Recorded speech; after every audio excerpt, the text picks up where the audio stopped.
அனைவருக்கும் வணக்கம். நான் doctor Anantharaman, senior consultant cardiologist, Kaveri மருத்துவமனை, சென்னை.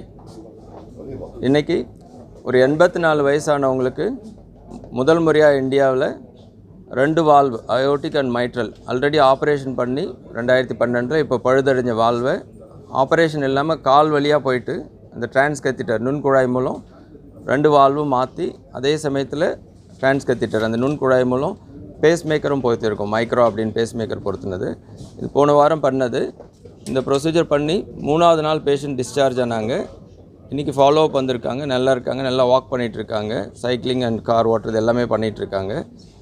இந்த ப்ரொசீஜர் பண்ணுறதுக்கு ஹெல்ப் பண்ண இது ஒன்று காவேரியோட இன்ஃப்ராஸ்ட்ரக்சர், அந்த ஹைப்ரிட் ஆப்ரேட்டிங் ரூம் ப்ளஸ் எல்லா ஃபெசிலிட்டிஸும் ப்ளஸ் மேனேஜ்மெண்ட் சப்போர்ட். 2வது மைவால், மெரில் மைவால்னு சொல்லி அது மேக் இன் இந்தியா மூலம் மிஸ்டர் மோடியோட பாலிசி மூலம் அந்த மெரில் இந்தியன் கம்பெனி ப்ரொடியூஸ் பண்ணுற வேல், அதனால் அஃபோர்ட் பண்ண முடிஞ்சது. இதே வேல்வு மற்ற இம்போர்ட் பண்ணியிருந்தோம் அப்படின்னா பேஷண்ட் அஃபோர்ட் பண்ண முடியாது. ஸோ அதனால் 2 வால்வும் மாற்றி அந்த மைக்ரோ பேஸ்மேக்கரும் வச்சுருக்கோம். பேஷண்ட் நல்லா இருக்காங்க. ஸோ இந்த deserving patients they can benefit from such procedures.